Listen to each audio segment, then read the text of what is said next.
Junior में पीछे, ठीक है, उन लोग को देख के सीखें। उन लोग को रोज़ बाहर निकालता हूँ, लोग देखेंगे तो बोलेंगे सेकेंड ईयर वाले को काहे नहीं निकालते।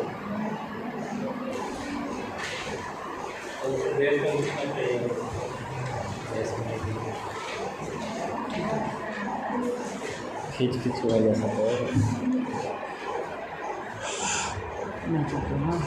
तो आदर्श राज्य का सिद्धांत पढ़ रहा था।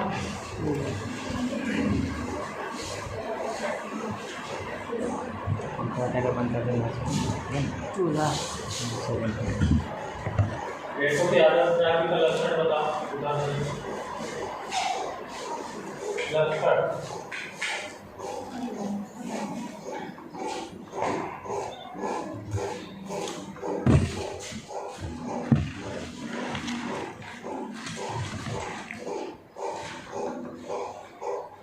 खड़े होके बताओ।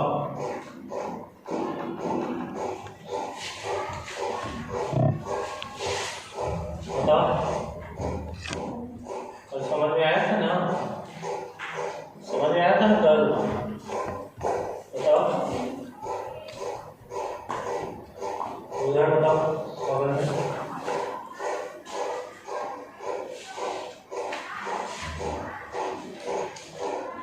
प्लेटो अपना आदर्श राज्य कैसे चाहता है? प्लेटो जो आदर्श राज्य की कल्पना करता है वो कैसा होगा? उसकी कल्पना क्या है? बताओ बच्चे, खड़े होते जाओ।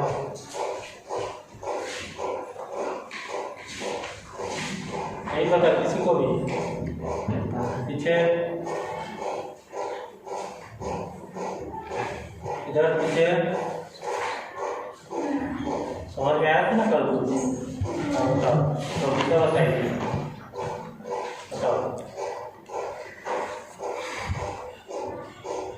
बताओ अपने शब्दों में बताओ। कल जो कहानी सुने हो उसको बताओ। कल परसों हो वही कल तो और टाइम था ना उसको रिवीजन करने का। कल तुझे पढ़ाई हुआ है?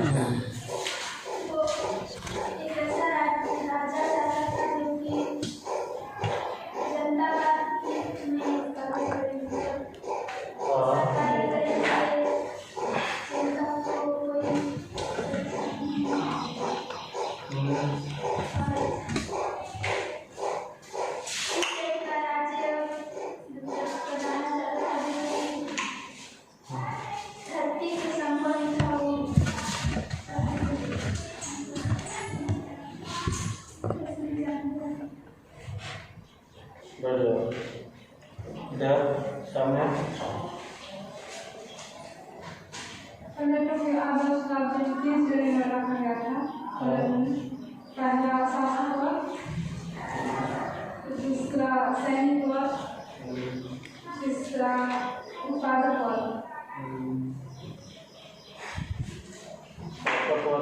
क्या काम होगा? तो शासन चलाना था, बुद्धिमान व्यक्ति शासन करेगा और जो व्यक्ति ताकतवर है वो सैनिक वर्ग में रखा जाएगा और जो उससे कम से जो मजदूर वर्ग है उसको पालन करने के लिए। बदल रहे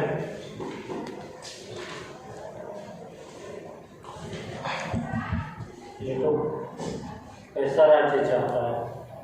इसके लक्षण, आदर्श राज्य के लक्षण।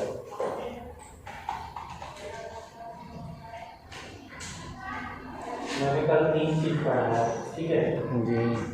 का नंबर और नंबर,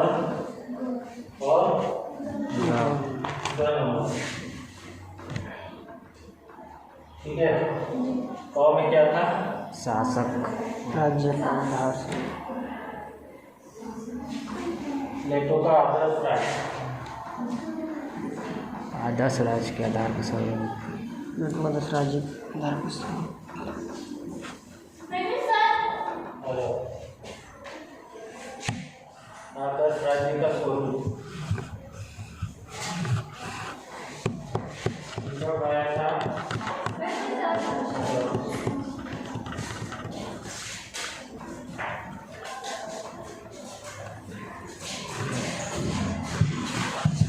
जो कहाँ गए थे? इसका मैंने पढ़ाया था आदर्श राज्य का सिद्धांत।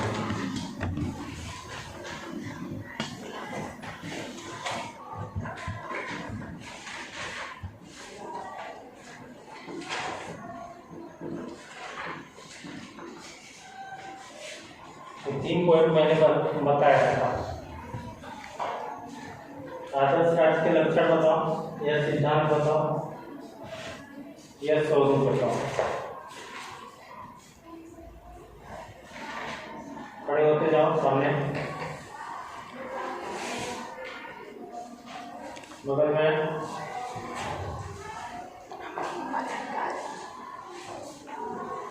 राज्य का संचालन न होकर प्रजा के हित में होना चाहिए।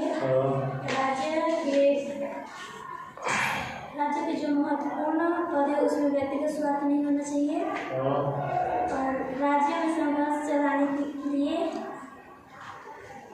राज्य में संघर्ष चलाना चाहिए, लेकिन राज्य में विभाजन करके सभी को संचालन रूप में रखना चाहिए ताकि वह सुचारू रूप से संचालन कर सके। हाँ सर।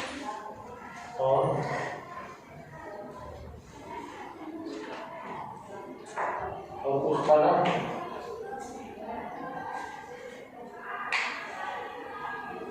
ठीक है, बैठ जाओ सामने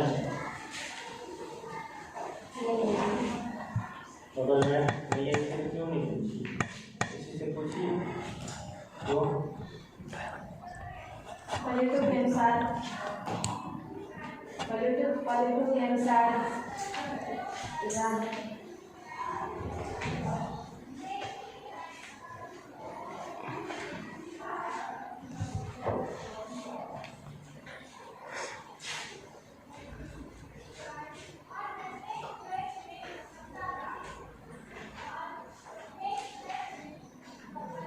लिखे हो, नहीं लिखे हो कॉपी, नहीं लिखे हो तब तो बहुत बात बता देना चाहिए तुमको कि नहीं लिखने वाला व्यक्ति बहुत होशियार होता है ना। ये लिखता वही नहीं है जिसको सब समझ में आ जाता है और सब क्लियर हो जाता है, याद हो जाता है। इधर से तुम लोग खा वाला पहले तो एक ऐसा काफ़ी शुरू से बताया। खा मतलब प्लेटो एक शासक वर्ग चल रहा था जिसमें जो ज़्यादा, जैसे कि एग्जाम्पल के 50 साल विद्या प्राप्त कर चुका हैगा वही वो शासन करेगा। शासन मतलब करेगा। अगर उससे कम होगा तो उसको सैनिक वर्ग में रखा जाएगा। और तीसरा उत्पादन वर्ग, जो मतलब जैसे कि शिक्षा ने प्रदान किया है वो उसको उत्पादन वर्ग, मजदूर वर्ग में रखा जाएगा।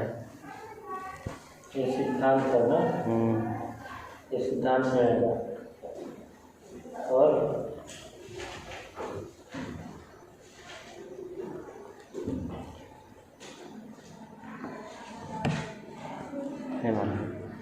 बोला नहीं पता, पता है, भूल जाएगा। पता है तो बताओ, के लक्षण बताओ, आदर्श राज्य के लक्षण।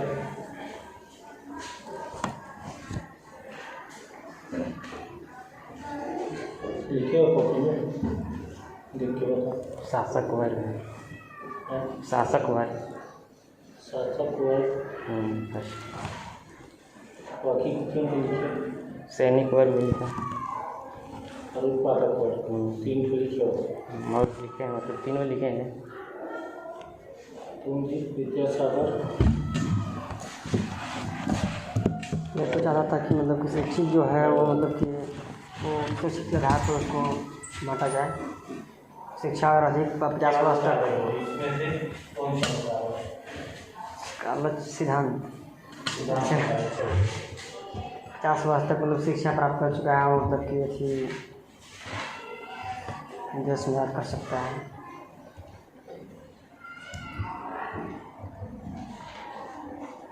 और सैनिक वर्ग है तो शारीरिक रूप से इनको कैसा होना चाहिए?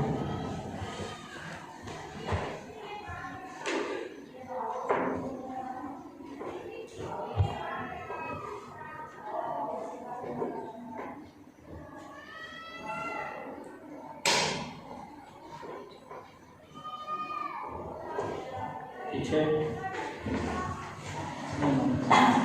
पीछे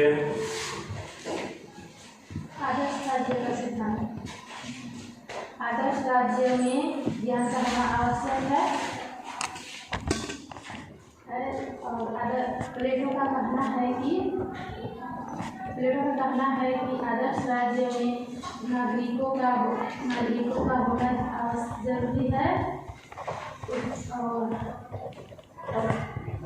राज्य में शिक्षा व्यवस्था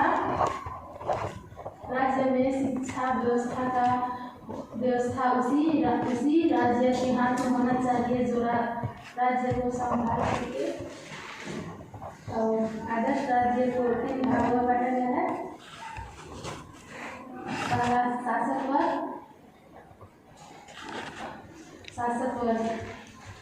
जो व्यक्ति 50 साल तक शिक्षा प्राप्त करने के बाद शासन करता है, वही बुद्धिमान होता है, वही शासन करता है। दूसरा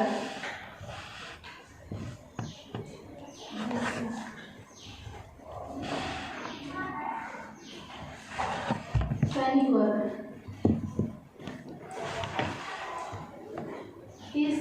जो व्यक्ति 30 साल तक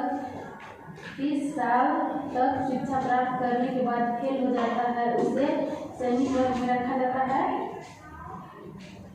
और उत्पादक वर्ग। जो व्यक्ति 18 वर्ष तक शिक्षा प्राप्त करने के बाद फेल हो जाता है, उसे उत्पादक वर्ग में रखा जाता है।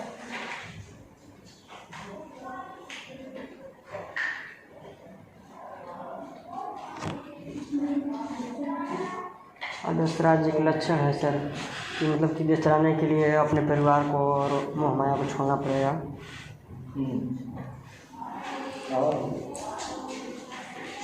देश चलाने के लिए अपने परिवार को तो मतलब बीएससी छोड़ना के लिए पड़ेगा। अभी सबसे पहले बताओ तुम लोग का बीएससी के लिए अभी इसमें का उसमें बोल रहे हो, उसमें का इसमें बोल रहे हो।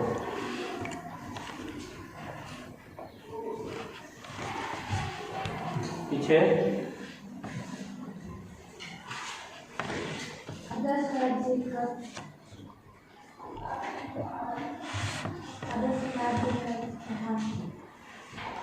राज्य में शिक्षा का समझते हैं और शिक्षा से ही आदर्श राज्य का होना आवश्यक है। और आदर्श राज्य में हर नागरिक को शिक्षा प्राप्त होना जरूरी है। आदर्श राज्य में शासन व्यवस्था करने के लिए सबसे जो बुद्धिमान है उनको शासन के लिए चला जाता है। और जो सैनिक बल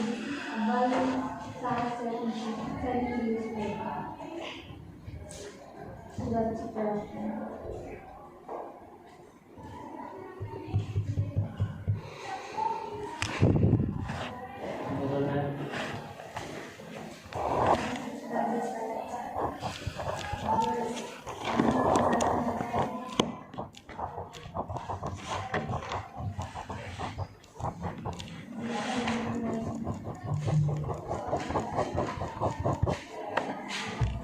आदर्श राज्य का स्वरूप, आदर्श राज्य के लक्षण, आदर्श राज्य का सिद्धांत, जिसमें जो लोग सीखे शासक हो,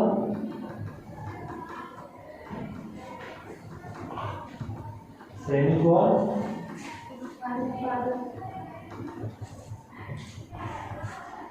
उत्पादक हो। इसके अलावा कुछ नहीं सीखे है। सब कोशिश कर रहे हो इसी को बताने का और इसको भी पूरा नहीं बता पा रहे। पीछे बगल में पीछे आदर्श राज्य का सिद्धांत आदर्श राज्य के 3 भाग में बताया गया है, शासक वर्ग, सैनिक वर्ग और उत्पादक वर्ग।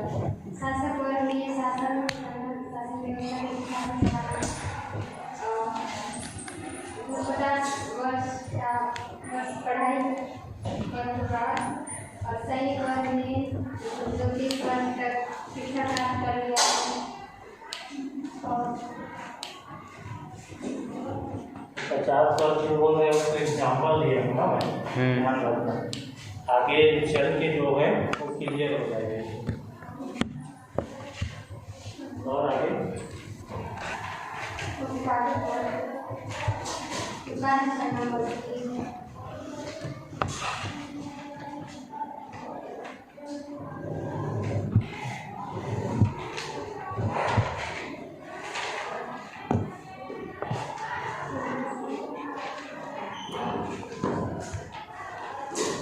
हो गया? कितने लोग सप्लीमेंट्री हो इतने तो कारण समझ में आ रहा है।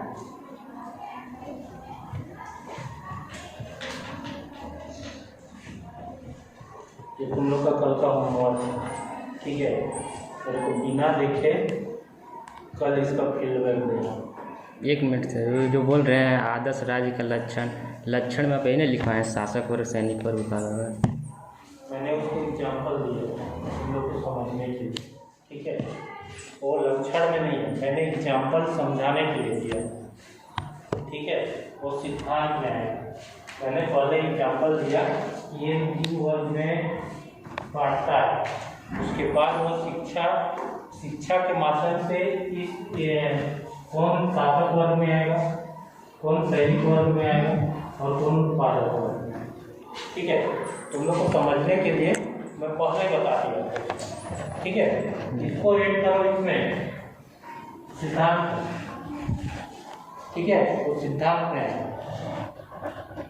और ये मेरे को तीनों कल क्लियर चाहिए, ठीक है? लक्षण है इसमें कि शासन का संचालन जो है शासक के हित में ना होकर शासित के हित में होना चाहिए, ठीक है? और इसमें भी है कि आर्थिक शक्ति को राजनीति से पृथक रखना चाहिए। जो शक्तिशाली आर्थिक रूप से उसको शासन से दूर रखना चाहिए, अलग रखना चाहिए। राज्य के महत्वपूर्ण पदों पे महत्वपूर्ण पद हैं, उनमें कार्य करने के लिए किसी प्रकार का कोई आकर्षण नहीं होना चाहिए। पैसे का लोग, पद का लोग, ये चीज़ नहीं होना चाहिए, लक्षण में आए, ठीक है?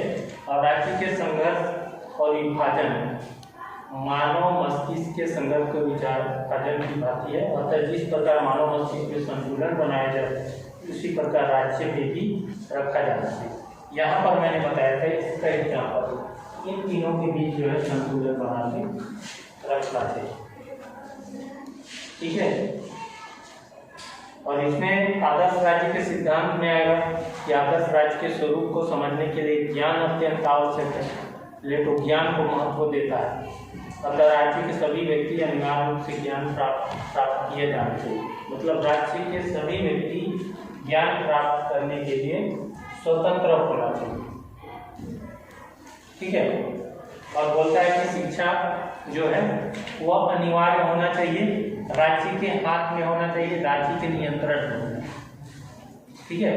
शिक्षा जो होगा वो राजा के हाथ में होगा, राज्य के नियंत्रण में, और सभी व्यक्ति को समान शिक्षा प्रदान करना चाहिए, चाहे वो स्त्री हो पुरुष हो, सभी।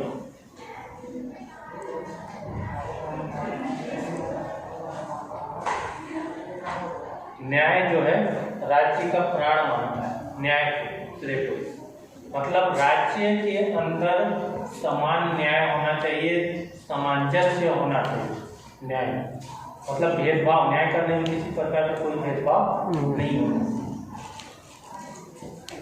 बैठ जाओ सब। कल प्लेटो के आदर्श राज्य का सिद्धांत, आदर्श राज्य का आधार स्वरूप, आदर्श राज्य का लक्षण, आदर्श राज्य के सिद्धांत, ये होमवर्क है। कल ये मेरे को तुम लोग क्लियर बताओ एक एक पॉइंट, नहीं तो भगाव होगा।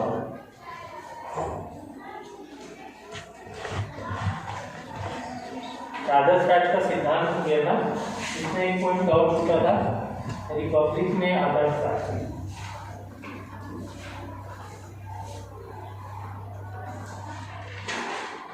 रिपब्लिक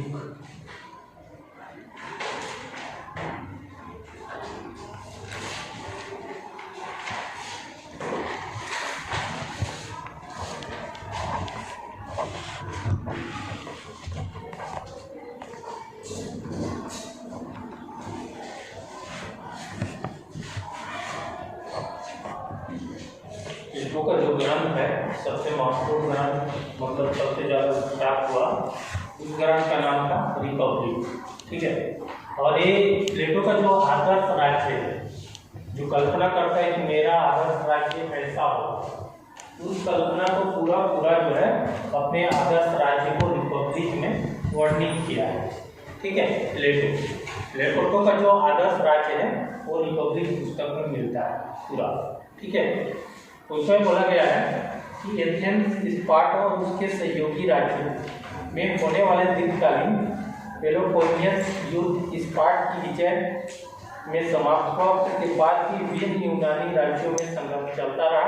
इसके परिणाम का उल्लेख करते हुए प्लेटो ने अपने 7वें पत्र में लिखा है, कानून और नैतिकता के सभी नियम के प्रति अवहेलना की भावना इतनी व्यापक हो रही थी कि अपने चारों ओर व्यवस्था एवं नैतिक हारास की इस विभीषिका को देखते हुए मैं हतप्रभ हो गया। प्रत्येक राज्य की यही दशा थी, ऐसा कोई राज्य नहीं था जिसका संविधान और शासन अच्छा। मतलब रिपब्लिक को उन्होंने लिखा है कि एथेंस, स्पार्टा, मतलब जितने भी यूनानी राष्ट्र थे आपस में लड़ रहे थे, और लड़ रहे थे तो प्लेटो लिखता है कि ऐसा कोई भी राज्य नहीं था जो कानून और संविधान के अनुसार कानून और संविधान का पालन करे। ठीक है, ऐसा कोई भी राज्य नहीं था। यूनान के जितने भी राष्ट्र से थे, सभी राष्ट्र आपस में लड़ रहे थे। तब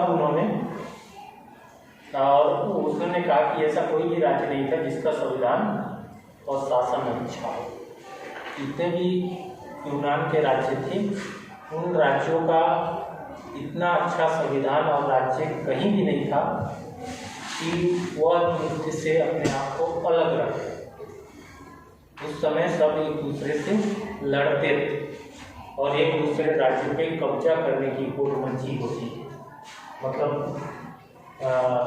एक देश जो है दूसरे देश के ऊपर आक्रमण करता था, आक्रमण करने के बाद उसे अपने देश में शामिल कर देता था। ठीक है, जैसे सिकंदर का नाम सुने होंगे। सिकंदर जब अपने देश से यात्रा पर निकला तो आने वाले जितने भी देश, उन सभी देशों को हराकर वो पूरे एशिया पे कब्जा करना चाहता था, हराता जाता था और उन्हें अपने कब्जे में लेता जाता था। और उसका सपना था वो भारत जीते। ठीक है, मतलब उस समय ऐसी परिस्थितियाँ थी कि एक देश जो है दूसरे देश के ऊपर आक्रमण करके अब दूसरे देश को अपने देश में शामिल कर लें।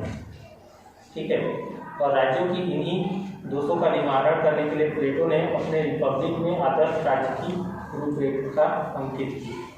और इन समस्याओं को निराकरण के लिए प्लेटो क्या किया, अपना ग्रंथ लिखा रिपब्लिक। और रिपब्लिक में इन समस्याओं के समाधान के लिए उन्होंने अपने आदर्श राज्य की कल्पना किया और उनका रूपरेखा इस पुस्तक में उन्होंने लिखा। और उनके द्वारा ऐसा किए जाने का एक कारण और भी था। स्पार्टा के विजेताओं की सहायता में एथेंस में स्थापित किया जाने वाला पल्प तंत्री कुछ ही समय तक चला सका और 403 ईस्वी पूर्व वहाँ के लोकतंत्र की स्थापना की गई। और इसी लोकतंत्र ने 399 ईसा पूर्व में सुकरात को जिसे प्लेटो अपने समय का सबसे नेक और धन भीरू व्यक्ति समझता था। अन्यायपूर्ण ढंग से मृत्युदंड दिया गया। प्लेटो पर इस घटना के प्रभाव का वर्णन करते हुए सिनलेयर ने लिखा है। प्लेटो ने देखा कि यूनान नगर राज्यों के सार्वजनिक जीवन में सुकरात जैसे व्यक्ति के लिए कोई स्थान नहीं था। साथ ही उसने यह भी अनुभव किया कि राजनीतिक क्षेत्र में सुकरात जैसे व्यक्ति की ही आवश्यकता थी। ऐसी दशा में उसने अपने कर्तव्य समझा कि वह ऐसे राज्य की रचना करे जिसका मार्गदर्शन वास्तविक दर्शन के रूप में हो और जिसमें इस प्रकार के दार्शनिक को बेकार समझकर घृणास्पद और खतरनाक समझकर भय और आशंका का पात्र न समझा जाए। मतलब कहने का तात्पर्य है कि जब यूनान में युद्ध चल रहा था तो उसी समय सुकरात को भी मृत्युदंड की सजा मिलती है, मृत्युदंड दिया जाता है। और मृत्युदंड देने के बाद प्लेटो जो है पूरी व्यवस्था को बदलना चाहता है। ठीक है, मतलब जिस तरीके का व्यवस्था चल रहा था और जिस व्यवस्था के तहत उनके गुरु प्लेटो के गुरु सुकरात को मृत्युदंड दिया जाता है, तो वहाँ पर प्लेटो के हृदय में आघात पहुँचता है और वह कल्पना करता है कि मैं ये सारी की सारी व्यवस्था को बदल दूंगा जिस व्यवस्था के द्वारा मेरे गुरु को प्राणदंड दिया गया। समझ में आ रहा है? मतलब जिस व्यवस्था के द्वारा, मतलब जिस संविधान के द्वारा प्लेटो के गुरु सुकरात को मृत्युदंड दिया गया। ठीक है, मृत्युदंड दिया गया। उसके बाद प्लेटो जो है अलग से राजनीतिक व्यवस्था अपनाना चाहता है कि मैं जो अपना आदर्श राज्य बनाऊंगा वह आदर्श राज्य जो है इस प्रकार होगा जो सभी के लिए समान होगा। और किसी मतलब वह सबसे ज़्यादा खुन्नस प्लेटो के दिल में इसलिए था क्योंकि जिस व्यवस्था के तहत उनके गुरु सुकरात को प्राणदंड दिया गया, मृत्युदंड दिया गया, प्लेटो उस व्यवस्था को ही पूरा चेंज करना था। जिस व्यवस्था में मेरे गुरु को मृत्युदंड दिया गया उस व्यवस्था को मैं बदल दूंगा। और इसी प्रण के साथ वह अपने आदर्श राज्य की कल्पना करता है और वह अपने आदर्श राज्य का रूपरेखा पूरा रिपब्लिक पुस्तक में अपना लिखता है। उसका जो पुस्तक है रिपब्लिक, उसमें पूरा उसकी आदर्श राज्य की रूपरेखा है वो नहीं समझ में आ रहा है? मतलब पूरा वह व्यवस्था को चेंज करना चाहता है यूनान का, उसके गुरु के मृत्युदंड के बाद, सुकरात के मृत्युदंड के बाद, मरने के बाद। समझ में आ रहा है? और इस प्रकार संक्षेप में जब युद्ध हुआ और सुकरात की हत्या का ऐतिहासिक पृष्ठभूमि में प्लेटो ने अपने रिपब्लिक नामक ग्रंथ में आदर्श राज्य और दार्शनिक राज्य की रचना करके संसार को निर्मम संदेश देने का प्रयास किया। और रिपब्लिक में जिस प्रकार उनके गुरु का हत्या होने के बाद उन्होंने अपने रिपब्लिक के माध्यम से, अपने पुस्तक के माध्यम से पूरे संसार को संदेश देना चाहा कि किस प्रकार उनके गुरु का किस व्यवस्था के तहत हत्या हुआ और किस प्रकार वह अपने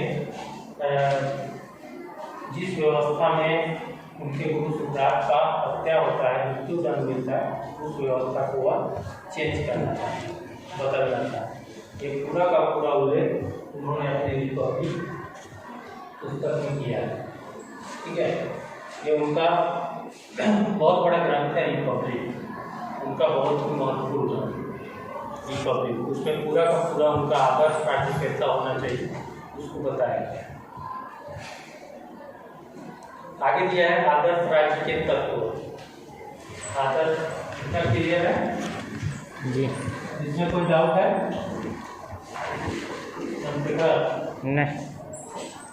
पीछे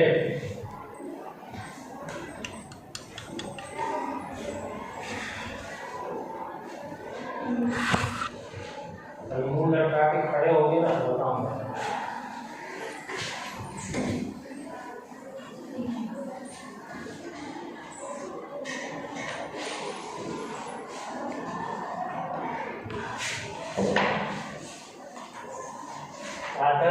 के तत्व।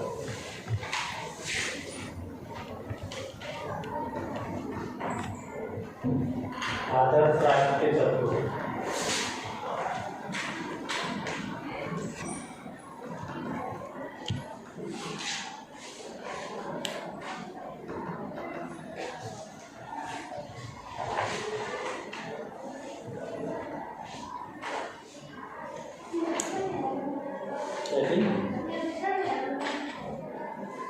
तत्व क्या क्या तत्व है प्लेटो का जो आदर्श राज्य है उसके क्या क्या तत्व हैं, ठीक है।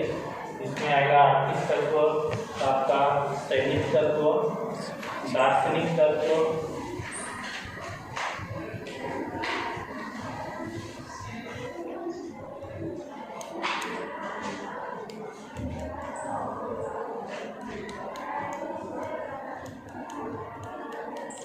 आर्थिक सामान्य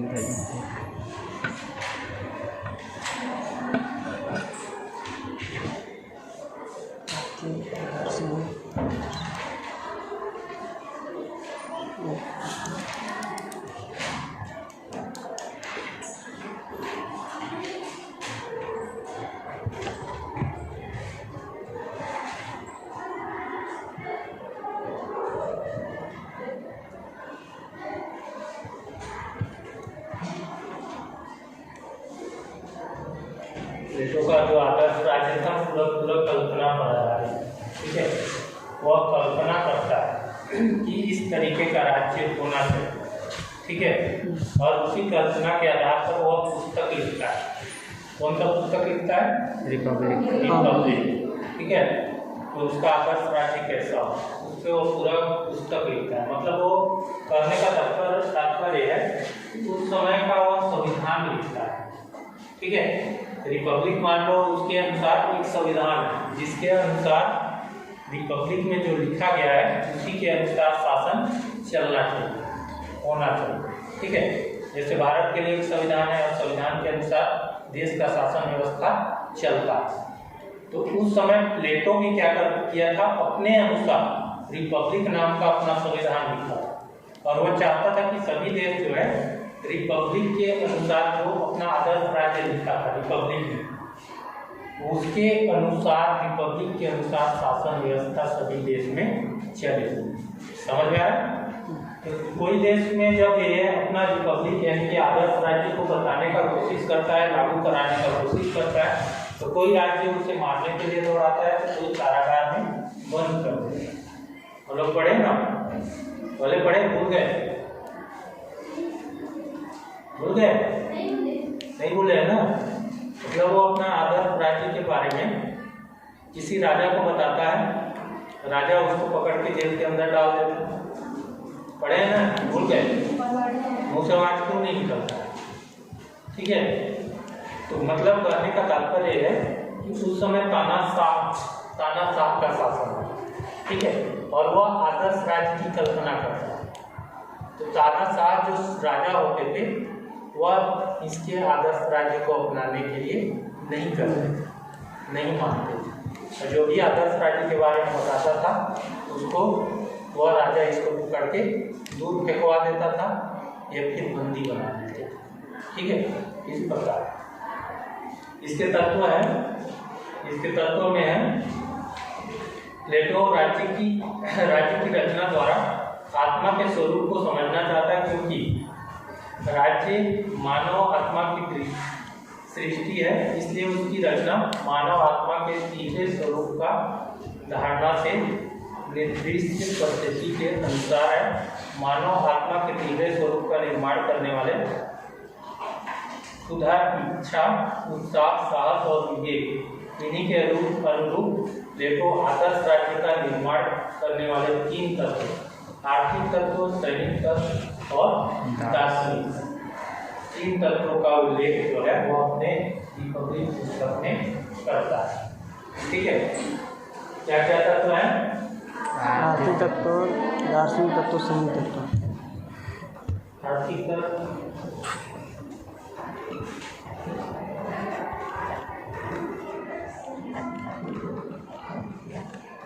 सैनिक, तीसरा दर्शन दर्शन दर्शन लोग पुस्तक मिला नहीं आ रहे हैं गुरु जी सर, रोहित सर नहीं आ रहे हैं। देखिए दार्शनिक तत्व।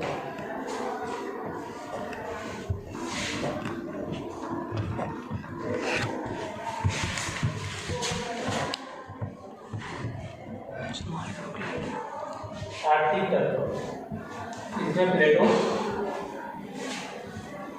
जिसको इकोनॉमिक सेक्टर बोला जाता है, ठीक है, आर्थिक तत्व।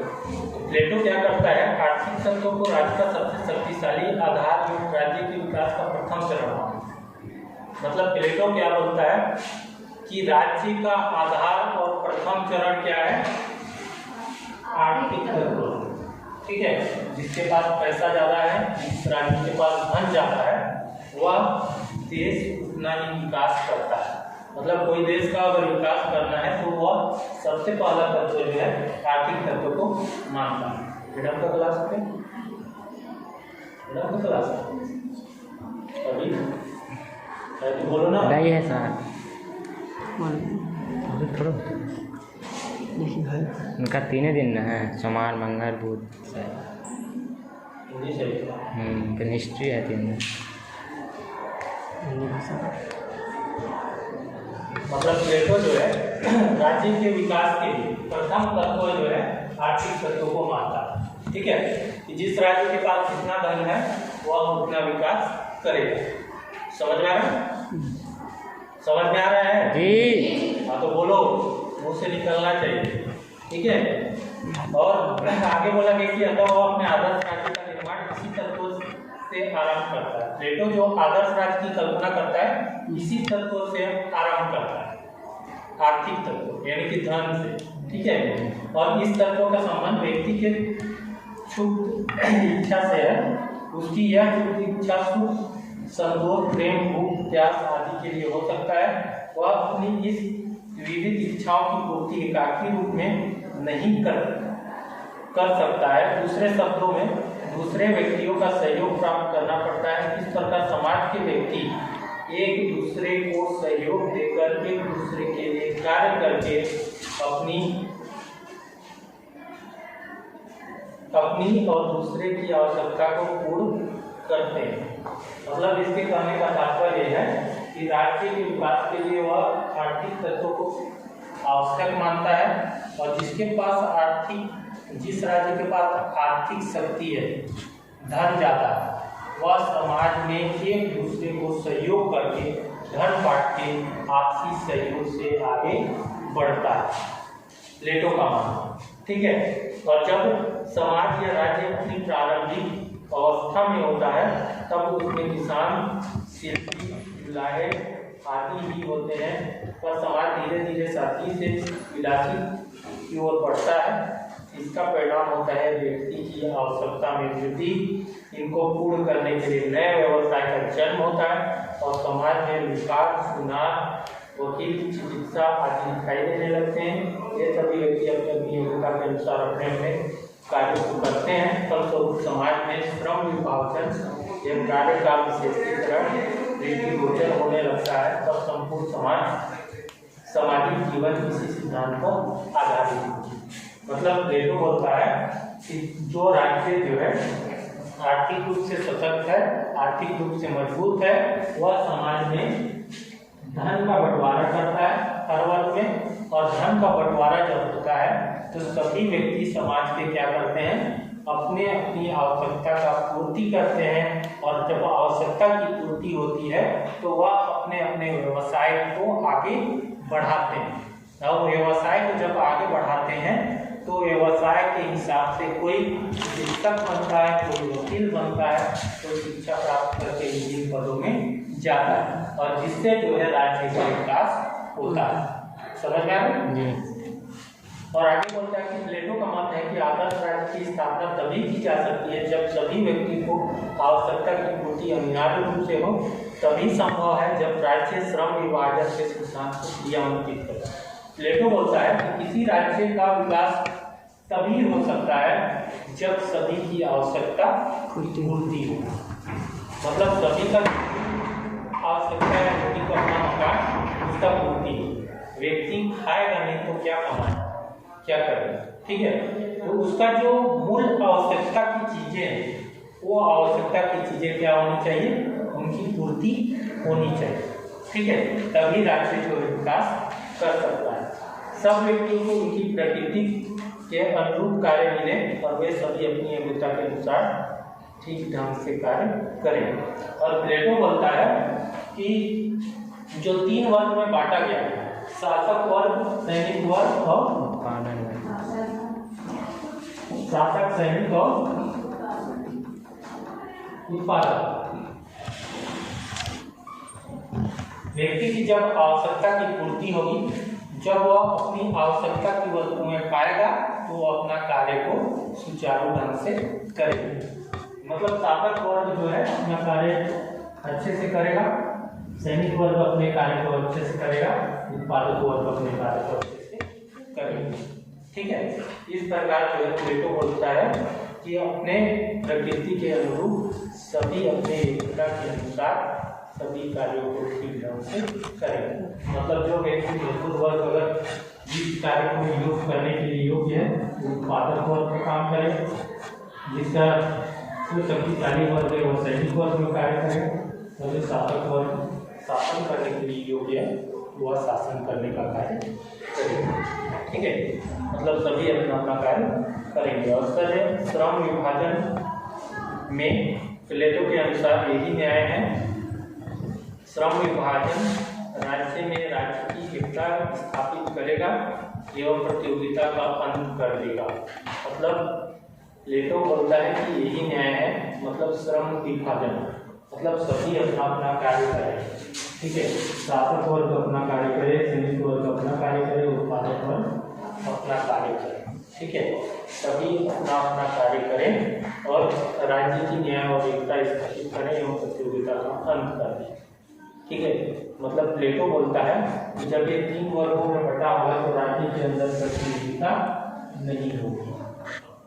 मतलब जो उत्पादक वर्ग है उसका कार्य क्या होगा, निश्चित होगा, तो मजदूर वर्ग जो है वो उत्पादन करेगा, ठीक है। और उत्पादन से ज़्यादा कुछ नहीं सोचेगा। प्लेटो क्या बोलता है कि मजदूर वर्ग क्या करेगा, उत्पादन, ठीक है। वो केवल उत्पादन का कार्य देखेगा, सैनिक वर्ग में जाने का नहीं सोचेगा। सैनिक वर्ग केवल सुरक्षा का काम करेगा, वह आगे बढ़ने का नहीं सोचेगा। समझ में आ रहा है? शासक वर्ग शासन का काम देखेगा। मतलब वह तीन वर्ग में जो है राज्य को बांट देता है और चाहता है कि तीनों जो है अपना अपना कार्य करें, कंपटीशन एक दूसरे से ना करें। मतलब इसकी इच्छा जो है केवल मजदूरी काम करने तक ही सीमित है, इसका सुरक्षा करने तक सीमित है, इसमें शासन करने तक सीमित है। कोई भी दूसरे के कार्य में कंपटीशन नहीं करेगा, हस्तक्षेप नहीं करेगा, ठीक है। तो कितना हो कमाए, मजदूरी कितना हो कमाए, उत्पादक वर्ग में ही रहे। सैनिक कितना हो सुरक्षा करे और सैनिक वर्ग में ही रहे। राजा कितना हो अच्छा शासन करे और शासक वर्ग में। इससे क्या होगा कि राज्य में क्या होगा कि एकता बना रहेगा। मतलब कंपटीशन नहीं होगा तो एकता बना रहेगा, ठीक है। मान कोई वर्ग उत्पादक वर्ग और सैनिक वर्ग में जाने का सोचता है तो उसमें क्या होगा, दोनों में एक लड़ाई झगड़े की स्थिति आएगी और लड़ाई झगड़े की स्थिति आएगी तो फिर उन लोगों का एकता जो है टूटेगा राज्य, ठीक है। इस प्रकार जो है प्लेटो जो है अपने राज्य के आवश्यक तथ्य है उसको आर्थिक तथ्य को अनिवार्य रूप से मानता है। समझ में आ रहा है? कितना क्लियर है जी? कोई डाउट है? नहीं। इधर आवाज नहीं आ रहा, समझ नहीं आया? शांति क्या नाम? शांति बसंती तुम्हारा है? चांदनी। शांति उसका नाम? बीच में हाँ इसको आगे कल पढ़ेंगे, ठीक है। सैनिक तत्व और रासायनिक उन लोग का होमवर्क क्या है, ठीक है।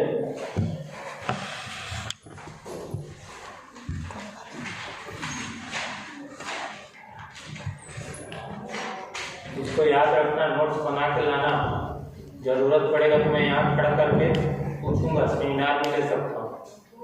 टेस्ट सेमिनार मैं कभी भी बिना पूछे ले सकता हूँ, याद रखना जी। कोई मना नहीं करोगे, मैं पढ़ी नहीं हूँ, पढ़ा नहीं हूँ, कभी भी मैं बोलूँगा कि यहाँ आके अपना सेमिनार लो, बताने से तो गायब हो जाओगे, ठीक है। इसका तैयारी जितना पढ़ाते जा रहा हूँ तैयारी करो और नोट्स बनाओ।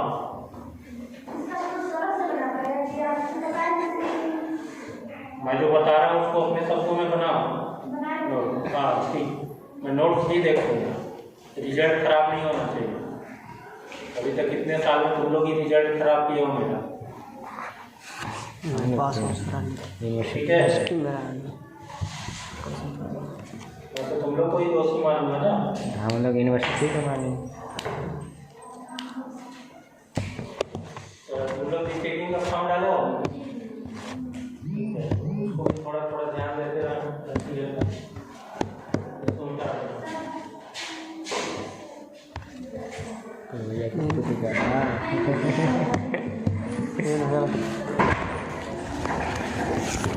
अच्छा साल नाम मिली दोनों ले रहे हैं वाह।